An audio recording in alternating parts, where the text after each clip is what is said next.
name is Amanda, and Steve is also here to help us out with any of your questions throughout the webinar. In case you're not as familiar with Surefire and who we are located in Northern Virginia, and our all-in-one marketing platform allows local businesses to guide their digital marketing investments from a single dashboard. Our mission here is to educate businesses on a variety of topics to help you succeed and help the industry grow. We want to know who you are too, so let us know where you're joining us from today. You can do that by using the chat box on the right-hand side of your screen. A few quick reminders before we get started. You'll get the recording of this chat tomorrow, and like I mentioned earlier, you can ask us any questions, make comments, etc. in the chat box on the right-hand side of your screen. Because you're on the webinar with us right now, one attendee will have a chance to win a Google Home Hub that we'll be giving away at the end of the talk. Stay tuned after the presentation when we'll be announcing the winner. Today we have Bob Sheehan with us to talk about 5 local marketing strategies to help your business stand out online. Bob is a search expert who's passionate about helping clients increase their online presence in their local market. He put together a great presentation for you all, so with that, I will pass it on over to him. Thank you, Amanda, and good morning, everybody, and welcome to the webinar. I'm glad you could all join us today. We are going to talk about search today, the kind of how the journey has changed, and at the kind of towards the middle or the end, we're going to talk about 5 strategies for your business that you could take to stand out in local search. There are definitely things that need somebody to do professionally, and then there are things that can be done locally that really will help. We depend on people to help us do a lot of these things so that we can make sure that everybody stands out in the best way that they can.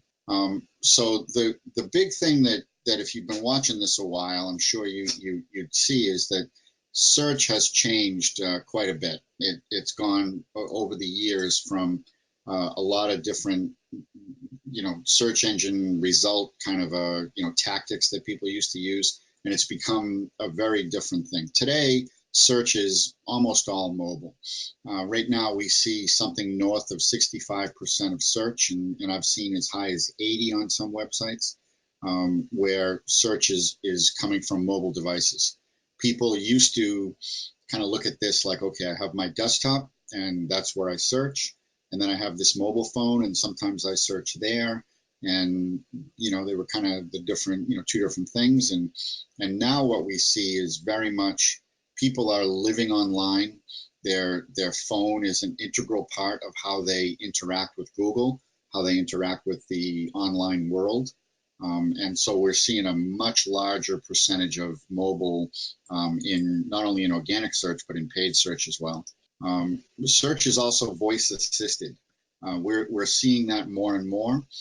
We've actually seen some projections from Google that indicate that it won't be very long before half of all search is happening by someone interacting with a device where they literally ask a question.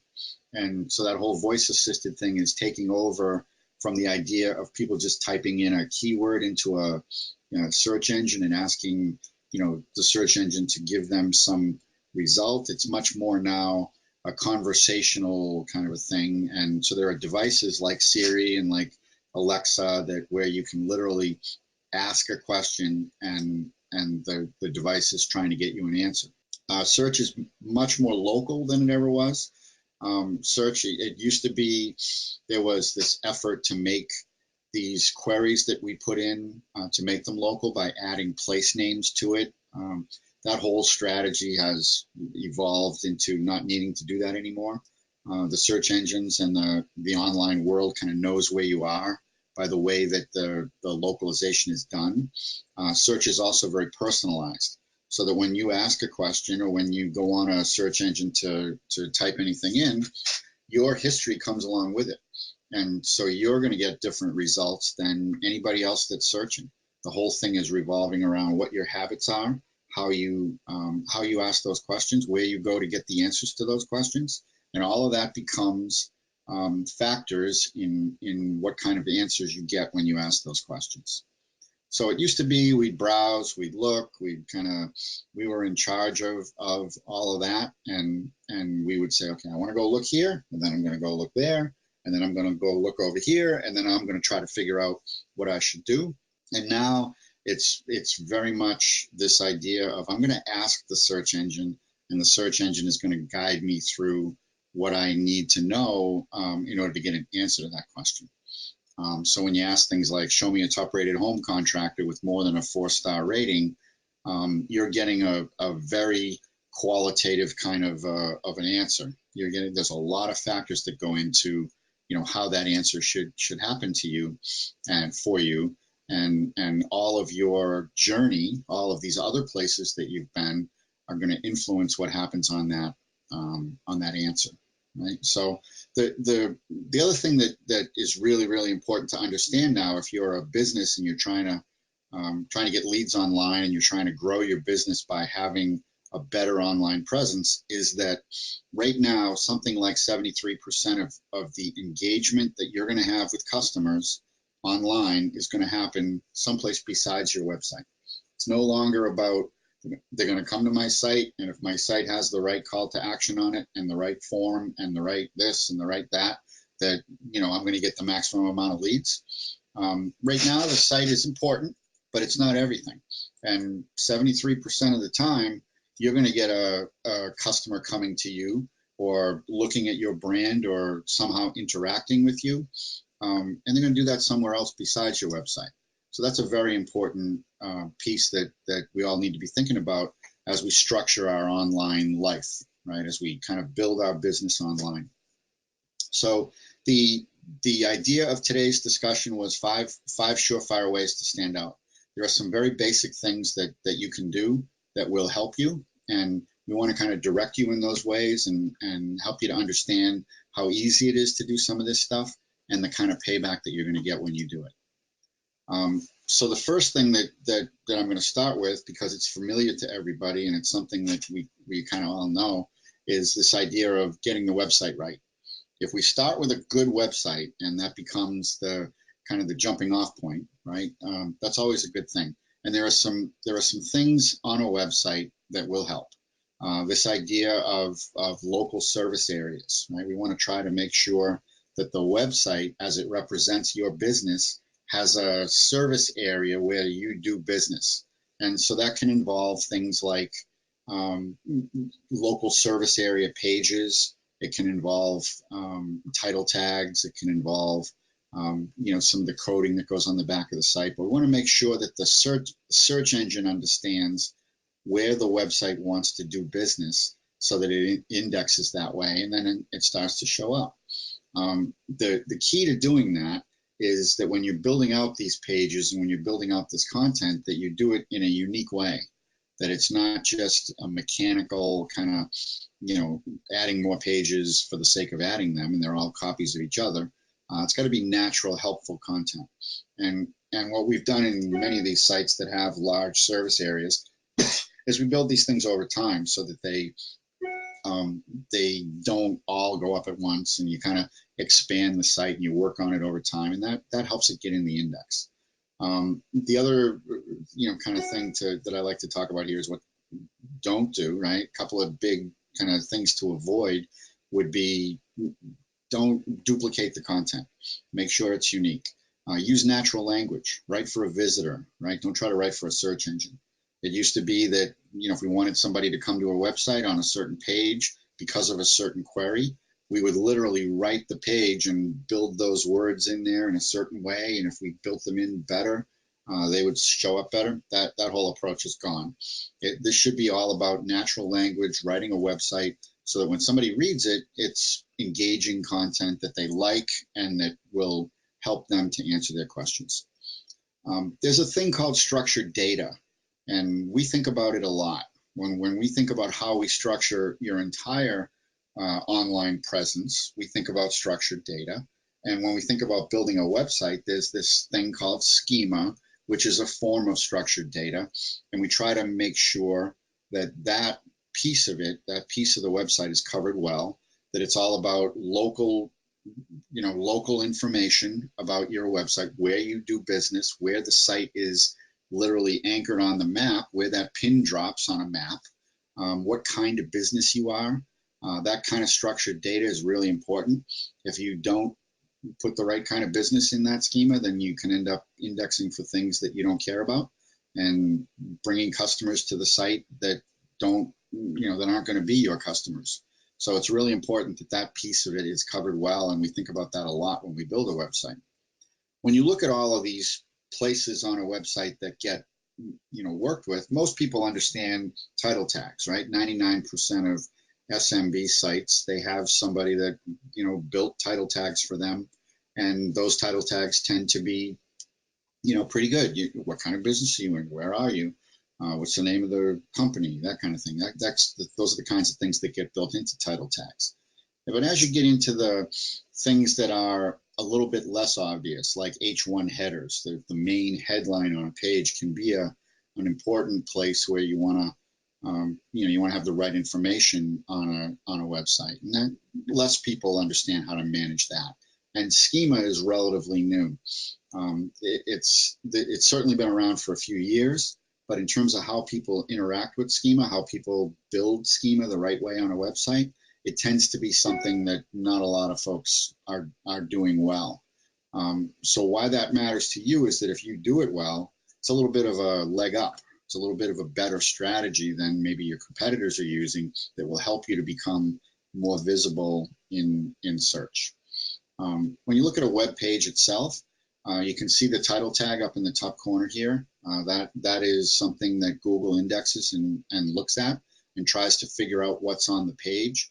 And when there's a tie back between what's on the title and what's on the page, what's in the content, what kind of links it has, that helps Google to organize the search engine results page and deliver the best results for somebody who's searching for X, whatever it is. They're going to try to tie all that together and look for the best results, and then do that, first result, second result, third result, until that page is full.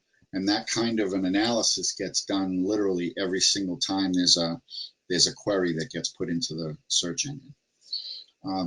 Local SEO markup. We think about marking up pages.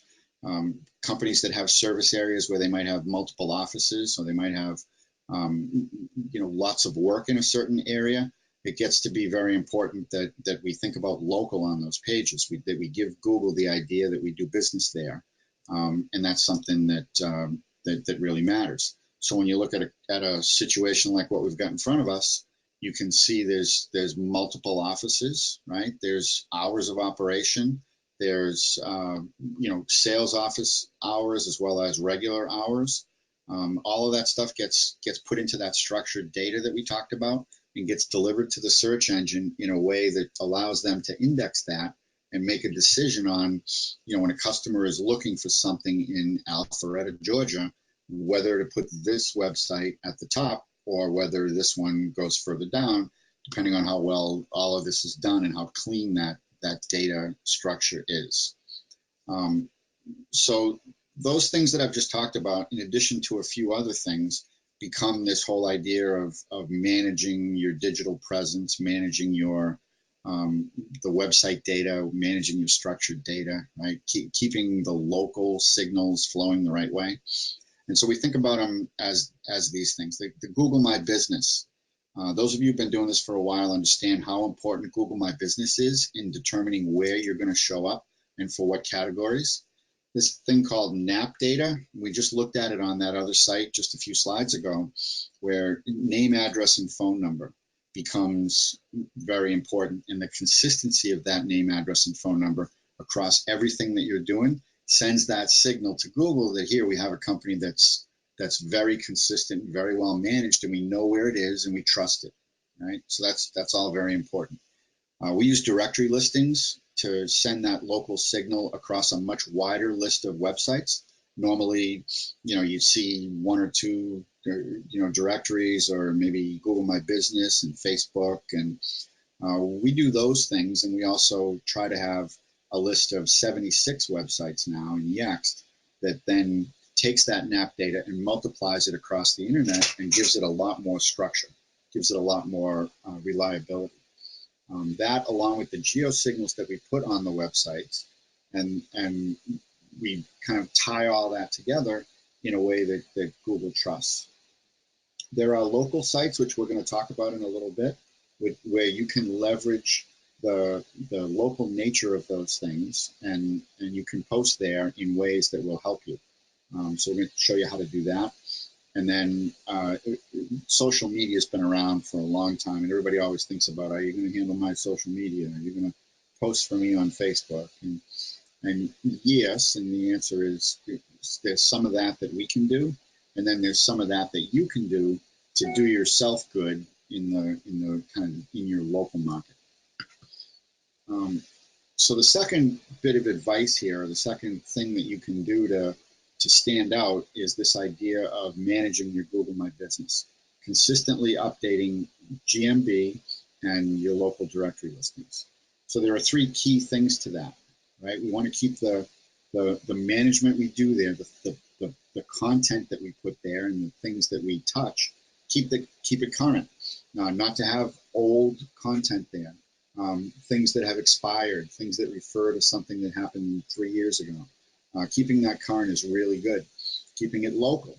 When you're posting things that happen in your neighborhood or in your town, that's all really good. And keeping it relevant. Talk about things that matter to your business. Talk about things that you do for your community. And what happens is all of those things add up to local kind of optimization, and helps you to show up better in the local market. So each business listings is about your business story. They're all kind of set up a little bit different, but they all kind of do a little bit, a little bit of the same thing, right? They all tie together in a certain way. So there's always a description of the business, right? There's always some kind of a paragraph that describes your business. You want to make sure that's in as many places as possible. Lists of services. If you go into Google My Business, for instance, you'll find that you can actually add services into your listings on GMB. Most people don't know that. And when you do that, it just gives the search engine a whole bunch more content that it can then kind of tie you together with what's on GMB between the website and Facebook, and really understands what services you offer and how all that works. There's this mission and core values thing, which is very customer important. People look at that and try to understand the business that they're thinking about doing business with. Those of you who have been reading any of what's going on out there, or been watching any of the things that we do, you'll understand how important reviews are. Reviews are really the currency of ranking right now. The more you focus on reviews, the better your reviews are. We definitely see that you end up being more visible. You end up getting a better kick for that. It's important that reviews are accurate and good. We use photos and videos a lot. Photos and videos are really, really important. We see that when folks on GMB, for instance, when they put photos up on GMB, those photos get thousands and thousands of views. And it's shocking how much that stuff gets put into the index. And so we try to have people helping us with that. We do some of that as part of programs that we run. And then we like to have people in businesses that work with us going on GMB and putting up their own content. All of that matters and ultimately gets higher visibility. And the long end of that, the real reason to do that is more leads and more customer engagement.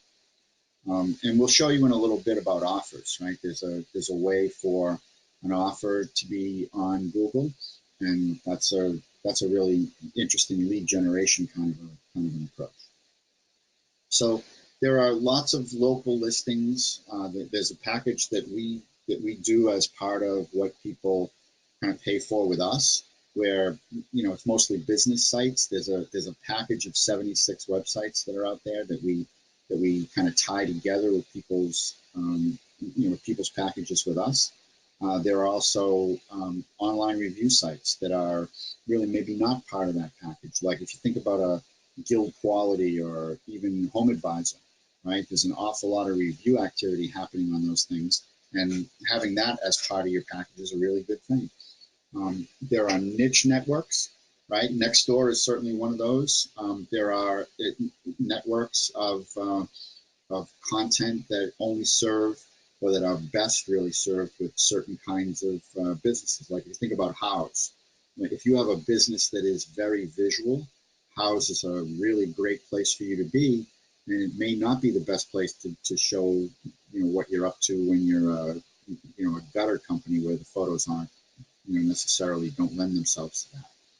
There are lots of partners and association sites and chamber of commerce sites, and to the extent that folks can participate in that stuff, that's all good. Those are links.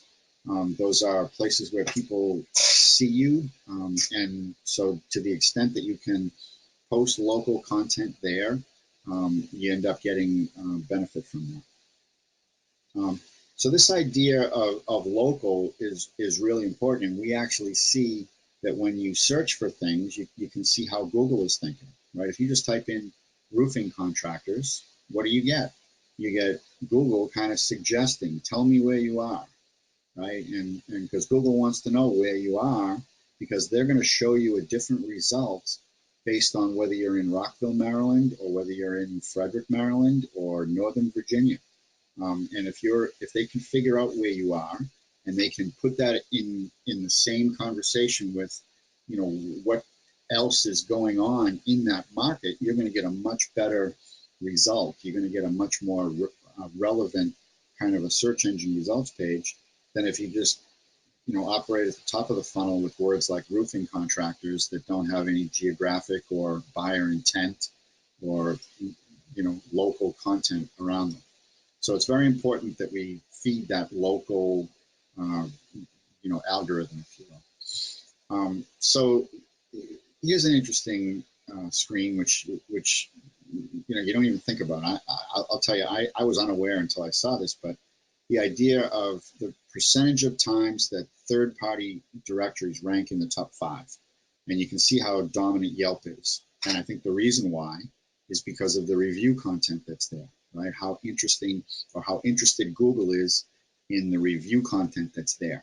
Home Advisor's got a very large network of reviews, so they end up being really next at 21%. That's still significant. And you can see a lot of these things. The more review content, the more kind of local content they have, the more they end up being in that kind of top 5 pack. And that becomes a place where you can, leverage your reviews and your customer interactions to help you, even though it might not be on your website, or it might not be on an account that you even have, right? You can see a review on Home Advisor that's not necessarily, you don't have to be a client of theirs in order to see that kind of a review. So this is the kind of thing we should be thinking about, is how to do things outside of where we might normally, be every day. Google has changed the way they look at local. This is a relatively recent change that's happened. It used to be that you'd go in here, and this is Google My Business, and you'd go in here and you'd say, okay, I'm in Carterville, Illinois, and my service area is 90-mile radius around Carterville, Illinois. And Google would do that, and they would take that information.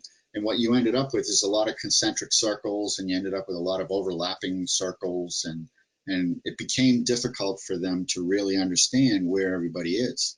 And so they've actually, up until a couple of months ago, they've changed this now, so that when you add a service area, you're adding it zip by zip. And what you'll find, and we see this in customers that come to us, new customers, or competitors that we might be looking at, we see that people don't even think about this, right? So when you go in and you add your service area zip by zip, you will find you stand out better. You'll be telling Google the truth about where you actually do business, instead of this idea of, why not put in 120 miles in any direction? So that's changed, and Google now won't even take the radius approach. So if you used to have a radius, Google's removed it. If you haven't gone in and done your zip codes and put that in, then you don't have anything going on to tell Google where you are. Google's going to have to figure that out some other way. So this is a really important thing. And what we do is we have a Yext account where all that information goes in, and it syndicates across all the directories. So now you have one record of truth that can then become how you look across all of that geography and how you determine geography for all of the places that matter to you. Very, very important consideration. And this is how that looks now. You can see there's, zip codes, and in this case, 17 zip codes that matter to this company. I actually have clients that I work with that have as many as 500 real zip codes where they do business. I try to ask people for zip code lists that, where they have sales. Show me where you actually do business instead of this, I'd like to do business in all these places. I'd much rather know where they actually have, business happening. And when you do that, you will show up better in those places, and Google will trust you more, and all of the things that matter to getting you on that first page of search. Right? Here's the service list that I was talking about earlier, that now, in addition to telling Google really where you are, you can tell them what you do. Very important when you go in here and do that, because then it will expand how you get shown across all of the different things that you do. Photos and videos, 35% more clicks come to our website when photos are in Google My Business and in other places. Photos are a really important part of how visibility happens now. And so when you're out there thinking about taking pictures of your job, you need to be thinking about how to get that in as many places as possible. Google My Business now has this idea of a Google post. It's almost like an ad. There are ways to different kinds of posts that you can do. Sometimes they're just event posts that don't really have an ad component, and then sometimes they're an offer. And you can put an offer in here with a deadline and an end date and a call to action that says, I want an appointment. So again, we manage that kind of stuff as part of what we do with people, and we encourage people to put as much information into this as possible, so that, again, 73% of your engagement is no longer on your website. This is an example of that, where it is tied to your website and it's part of your overall kind of digital footprint, but this provides a way for customers to get you without really needing to be on your website at all. And you can get leads through this. So very, very important way to do this. Pictures, messages, links, right? There's a button type where you can go in here, get offer. Sometimes there's other call to action there. There's just, visit, right? Visit the website, or, there's a lot of different ways that you can use this, and depending on what kind of an offer you have or what kind of an event you have, then you can really do some nice things with that. Coupons, right? Call now. Here's an example of the different things that can happen. You can sign up. I can learn more. I can order, right? And Google tracks this, right? Google understands how much of this is being used, and they will index these things according to how well the engagement happens here, right? If customers come and see this and really respond to this, it's going to put it in a better place, right? You're going to see more traffic coming from this over time. So it's important how you put this together, and how much emphasis how much you think about it, and how you manage this kind of piece. There's an event, right? You can get some people, we have customers who do, for instance, interior remodeling, and they have speakers come to their businesses, and they have events around those, and you can take a sign up right on the Google My Business page. That's a really good way to do it. And then others have website. You can sign up on the website. You can sign up on Eventbrite. All of that. It's just different avenues for people to come to you, and different ways to put additional people into your business. So option 3, or kind of item 3 to talk about, is this idea of reviews from the local marketplace. One of the things that you've probably heard me talking about today, everything I say is about local, right? And so we think about reviews as local as well. Reviews are primarily people, obviously, who do business with you. They're in your marketplace. They have that kind of, when they post, they have that local signal, and they help you establish your marketplace by simply where they are. So reviews are really important. It's the currency of your online reputation. Certainly more is better, but quality is really important too. So you don't need more 1 stars, right? You need more 5 stars. And the better you have, the better that's going to help you. We see that the average star rating that folks have on their reviews matters a lot to what kind of engagement they get. How frequently those things get posted matters. If you haven't had a review in 6 months, that's probably not doing as good for you as if you have a review really every time you do a job, or every week you have a couple of new reviews put up. And then when you respond to your reviews, that's a good thing for you, because that indicates a level of engagement with your audience that the search engine is measuring. And so when they post and you post back to them, and you're paying attention to all of this, it gets a higher level of importance. So, and I won't read through this, but there's a couple of important numbers here that really matter. 87% of consumers will not consider a local business that has low ratings. That's that is the deal, right? If they see a low rating on your reviews, you're in trouble. So you need to be thinking about how to get the best reviews you possibly can. And 44% of consumers pay attention to the quantity. So more is better. When you have 10 really great reviews, that's awesome. You need to be thinking about how to get to 20, 30, 40. 55% of people won't use a company again if there's a negative review without a response. So when they just think you're ignoring the negative reviews, that's a different thing than if you have a negative review and you've gone in there and explained it. When you've had a conversation with that customer and offered to resolve what might be a situation. That's very important, right?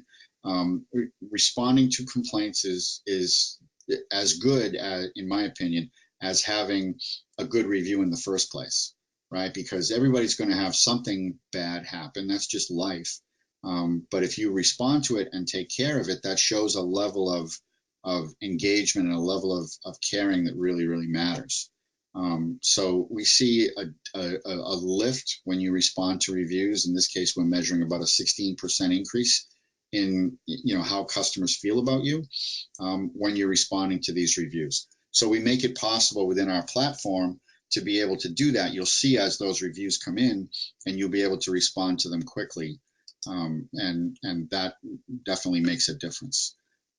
Responding within 24 hours, that's something that's pretty common. When people have the mechanism set up in their workflow to respond, then you want to be able to respond right away. Customers expect quick responses. The idea of within the first hour is obviously, it's a little bit harder to do that, but it's very important to try to do it. And the closer you get to that, the better off you are. Search is based on ranking, right? It's based on having a lot of good reviews. It's also based now on availability. There's this additional measurement, right? Additional criteria that people can give the search engine about when are you open, right? When are you doing business? So all of that stuff gets put into the hat, right? And gets attributed to you, so that Google will serve a customer a result on when that customer is actually open. So very important that you're thinking about that, because if you haven't put that into your material that's out there, then you're probably not going to do as well as somebody who has done that.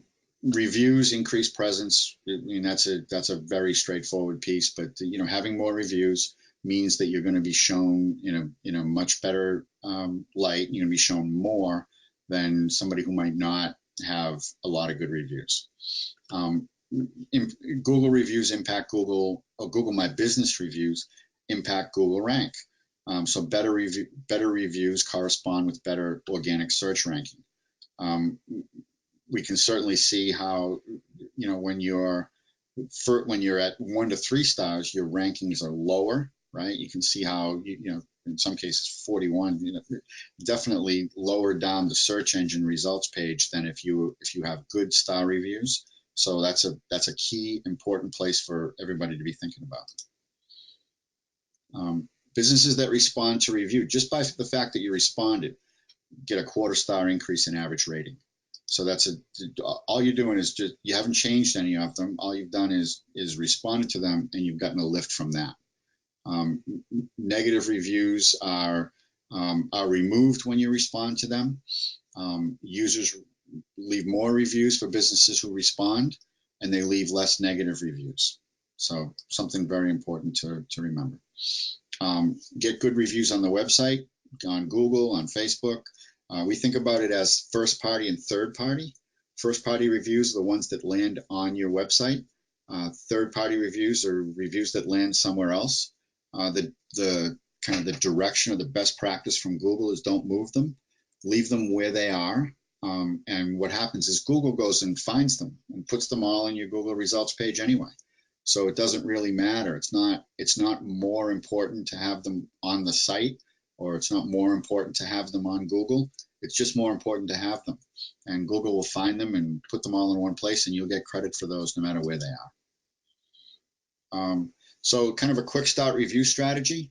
We like to teach this as we bring customers into our family, if you will. Create a plan, right? Have a plan in your business for getting reviews. Provide training and technology that will help your staff deal with reviews. Set expectations when you're dealing with customers at the beginning, that after we're done with this job, we're going to be asking you for a review. Ask the customers questions that will put them in the right mindset for that. And then at the end, ask for feedback. Make sure they know you're going to do that, and you will get a much better number of reviews and a much better quality of reviews by having a plan up front for that. Best practices for reviews: be fast, right? Reply right away. Be asking for the review right away, right after you do the job. Don't wait a week to send out a review request. Be thoughtful when you're responding to an issue. Try to be direct, and don't beg for forgiveness so much as don't create misunderstandings. Be upfront about it. Don't blame the customer. Take responsibility, and offer to solve. And then the more helpful you are, the more the customer will understand that it's a good thing to work with you, and they will certainly be more likely to deal with you than if you're not being helpful with people. Canned responses. We see a lot of people who kind of let me write one response to a review and I'll just put that everywhere. Much better to write reviews that are specific to a particular situation, that deal with a particular question that a customer's got, so that they're all unique. And then reviews are a marketing opportunity. So even if it's negative, and you can find ways that you've turned that into a positive, show that off, right? Make sure people understand how you deal with reviews, so that you can turn that into a positive. So we have a tool as part of our platform where review requests can be sent, and we gather up all of the things that are being sent and being said about people in different places, so that you can understand what's out there about you, and you can kind of be in control of it, and that you can manage your reputation here. We think it's really important for customers to do that. It's one of the pillars of how you manage your online presence, by doing a better job in general with reviews. And there's two more elements to this I'm going to go through, and these are we'll do these rather quickly. These are there's not as much to talk about on these, but some important elements to how these can help. Posting photos and videos of your staff kind of when they're out there, right?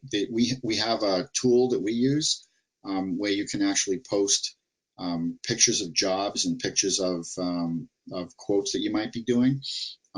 Places where you're in the middle of a job, you can post that on your website, and that brings with it that local component, that kind of check-in component. Posting that kind of stuff is really important. I like this idea of posting pictures of people. Customers respond well to images of people much more so than just images of things. So try to have your staff. People want to do business with people they recognize, people who look like them, that whole thing. So we try to have people doing as much of that as possible. Adding locations to social media posts is an important one. To whatever extent you can keep everything local, that's going to help you show up in the places where you want to show up, social media, in anything that you do. And then again, posting local content regularly is a really important component of this. Always be thinking about how you can post things to social, how you can write blogs about what's happening locally. Staff announcements is an opportunity for you. You just hired somebody to do something great. You just made a change. Somebody got a promotion. Somebody used to do something. Now they did it really well, and they got, they have this other big job, and definitely want to put that into the things that you're posting on the online. It makes people respect you. It makes people like your people. It kind of lowers those walls to reaching out to you and starting a conversation with you. So all of this local content is very important. These are a couple of examples of things that, I think people kind of think about it, but we don't see as much of this kind of the staff things, the internal people, and how your people do a good job for your customers. You want to kind of send out that message, and people definitely respond to that. Local check-ins. This is GeoJuice, where you can literally, be at a job or be at a quote and press the button and describe what's going on. All of that definitely helps you. Right. Here's what it looks like on the page on your website. So you've got a map that kind of defines what your market area is, and you check in on all your jobs. If you can imagine that now Google sees all that stuff, and they see the schema that's attached to all of those posts, and now you're giving the search engine a map that says, here's where I want to show up, here's where I work, here's where I do good work, here's where my reviews come from, here's where I publish local content, here's where I publish social, and all of that goes into the mix and becomes an improvement, way for you to improve how visible you are in those places and how many leads you get from those places as well, right? And you'll see that you get found easier in search thanks to all those location signals, right? Jacksonville, Alabama in this case, and you can see that it shows up here. Google will then take the pages for those places and put them in search. They will take social media that's posted in other places and put that in search. All of that stuff will just add up to increased visibility. We talk about blog articles that have places in them as well, where you're talking about where you do work, and make sure that then when somebody is reading your material, which might show up in an index based on the product, right, that they also know where you do business, and that will help with conversion, right? It helps you get better conversion. Social media is all about, local. What events are going on? Are there any charities that you're working with? Again, hiring, all of those things that are happening. You want to make sure that there's a constant flow of this that helps you to show up more, to be more visible.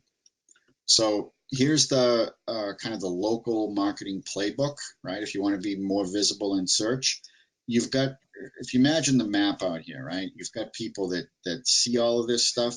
Some of them watch a video, some of them visit your website, some of them saw a Google review, some of them clicked an ad, right? There's a journey out here. And so what you're trying to do is to use these 5 different things to be in different places when people are searching for this stuff, and basically becoming more visible in all of these places, so that ultimately you will get, the result that you're looking for. So this kind of, handle the website right? Local pages, titles, meta, schema, the technical stuff on your website. Make sure that stuff is all in good shape. Claim and update GMB, as well as your other business listings.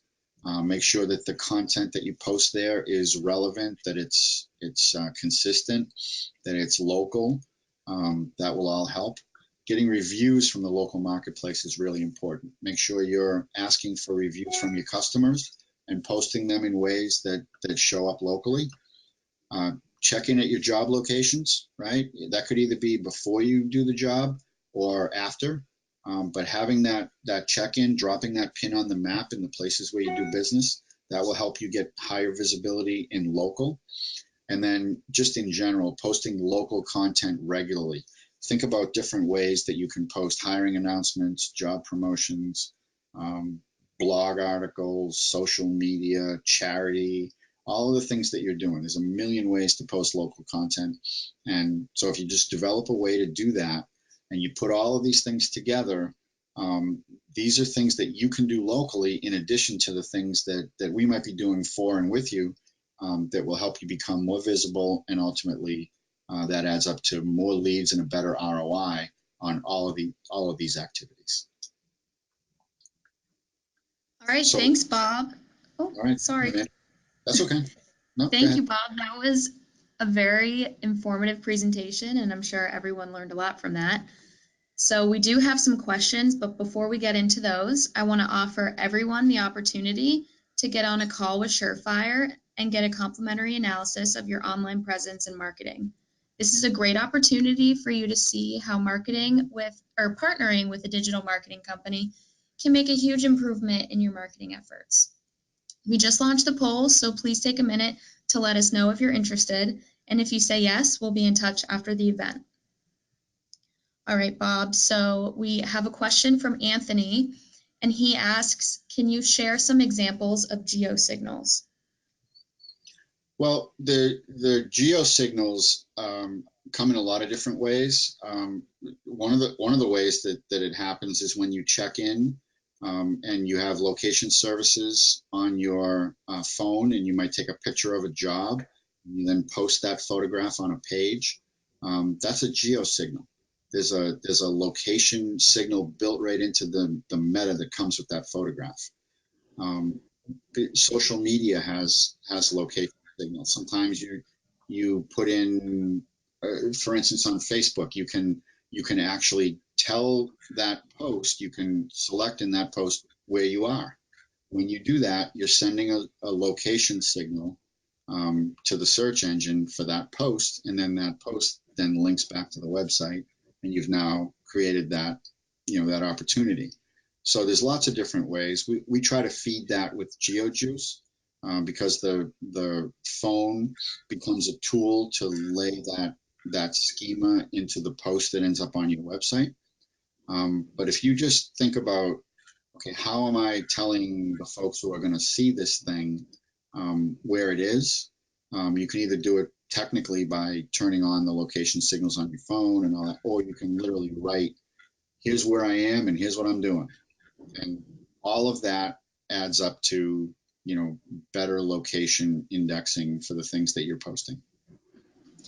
Thanks, Bob. So speaking of GeoJuice, Heather asks, can you explain GeoJuice a little more? Sure. So we have an app that goes on your phone, and you have an account on that, and the account ties the post from the phone to a page on the website.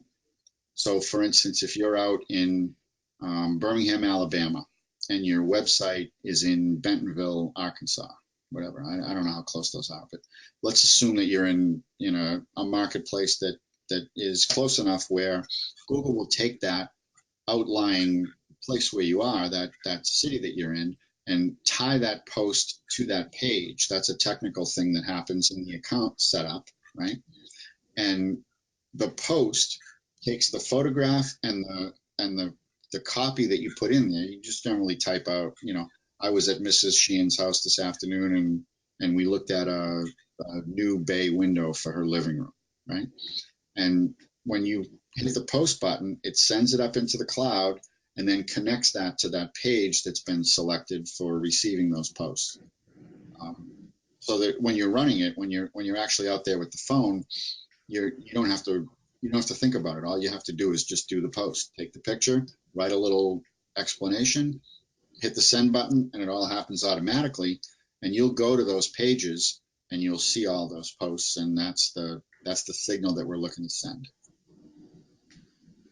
Awesome. And then our last question is also from Heather, and she asks, do you have experience responding to reviews in the medical industry where we are limited in our ability to respond due to HIPAA? What are your suggestions? I think that's probably a better question for us to answer offline. I'm not sure I have the right answer that I can quickly put out here. I know there's HIPAA requirements that we have to be careful of. But if we can reach out to you separately after this call. If you would just send Amanda your email address, we'll connect with you separately. I know we've got some resources here. I just don't have them at my fingertips right now. Great, thanks. So now we're going to move into our Google Home Hub winner. And today's lucky recipient of this new gadget is Paul Prentice. Congratulations, Paul. Please email marketing@surefirelocal.com with your full mailing address, and I'll ship that right out to you. So huge thank you to Bob and to all of you for taking the time out of your morning to join us. We hope you learned something new, and we look forward to seeing you online on our future webinars. Please take a minute to fill out the survey at the end and let us know how we did today and what topics you would like to hear about in the future. We love checking out the topics you suggest when we plan our webinar schedule. Thanks, and I hope you have a great rest of your day.